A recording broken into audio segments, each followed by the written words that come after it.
d'art és fruit d'aquest programa que se'n diu el Parc Motiu de Creació Social i Artística.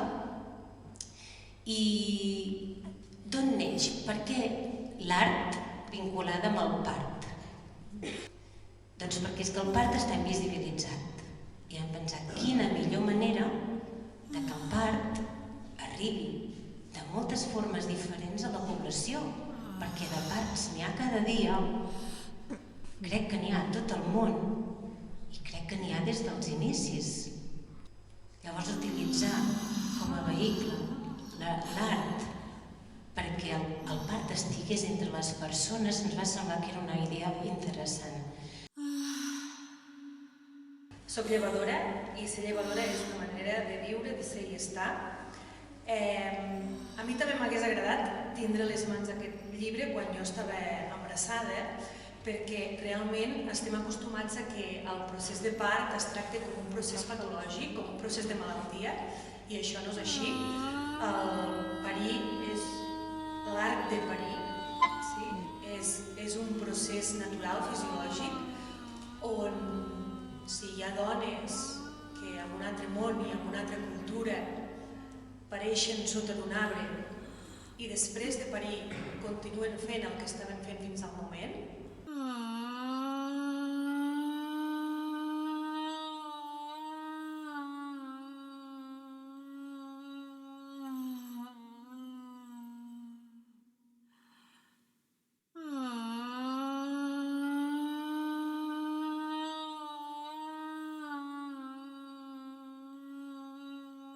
un relat, posar paraules als processos dels parts i dels naixements, treure del llenguatge, treure de les imatges aquelles qüestions terrorífiques.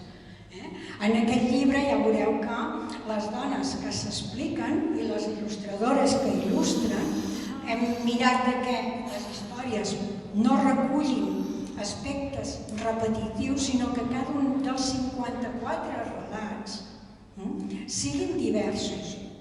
El que tenen en comú és un llenguatge i unes explicacions de com els parts es poden viure d'una manera molt feliç, molt satisfactòria i molt gustosa. El tema és que nosaltres ens hem de creure com a dones que tenim la capacitat de parir. Estem vivint en un món ultrarevolucionat on no tenim temps de parar, no tenim temps d'escoltar-nos, no tenim temps d'escoltar el nostre propi cos, no tenim temps d'escoltar el nostre propi cos quan estem ovulant, no tenim temps d'escoltar el nostre propi cos quan estem expulsant la regla, desconeixem totalment el nostre propi cos i moltes de les dones, algunes, reconnectem amb el nostre propi cos, amb els nostres primers embrassos, amb molta por, del qual aquesta por aterradora et dificulta acompanyar un procés de vida que és un procés de part, que és un procés que necessita perquè evolucioni espontàniament, estar tranquil, estar en pau, respirar, cantar i acompanyar un dolor que és necessari, un dolor que és positiu, un dolor que acompanyarà a la vida, a un dels millors moments de la nostra vida, que és el naixement del nostre fill.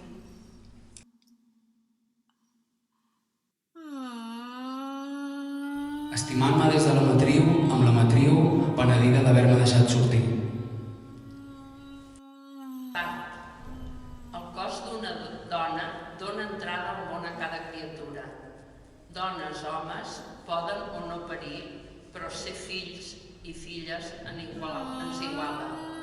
Podem parir criatures, projectes, creativitat social. Les dones vessem sang de vida invisibilitzada dins la història, dins l'art, com la dona invisibilitzada. El patriarcat vessa intrínsecament sang de violència, sang d'agressions individuals i col·lectives, sang d'explotació, sang de guerres, visibilitzada diàriament, normalitzada. El patriarcat va necessitar fagocitar la mare i el seu món simbòlic.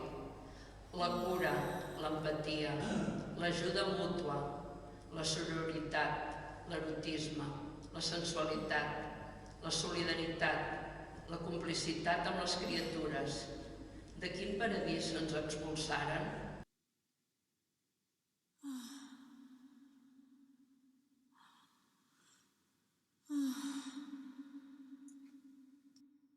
Llavors, les dones bàsicament el que ens diuen, hem volgut explicar, ens hem volgut despullar de les nostres vivències més sinceres i més íntimes perquè altres dones ens llegeixin, perquè ens llegeixin les àvies, ho passin a les netes, perquè les netes ho puguin llegir, les embarassades ho llegeixin, les que han de parir més endavant també, o sigui, perquè circuli entre la població un altre univers respecte del naixement.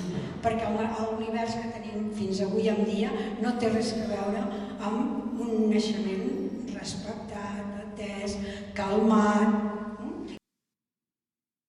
Sortir de mare. ¿Qué es parir? Parir, un trabajo y un acto muy potente, intensísimo, trascendente, que poco tiene que ver con la definición que aparece en los diccionarios. Según la RAE, parir es dicho de una hembra vivípara expulsar naturalmente el hijo o los hijos que tiene en su vientre. El DIEC ens diu, la femella expel·lia el fetus que portava al ventre al final de la gestació. I què vol dir expulsar o expel·lir? I ho agraïm molt a tothom. Només heu de fer que anar llegint les cartel·les que hi ha per tot arreu. Jo ara no puc donar les gràcies un per un perquè no pot ser, però totes hi són.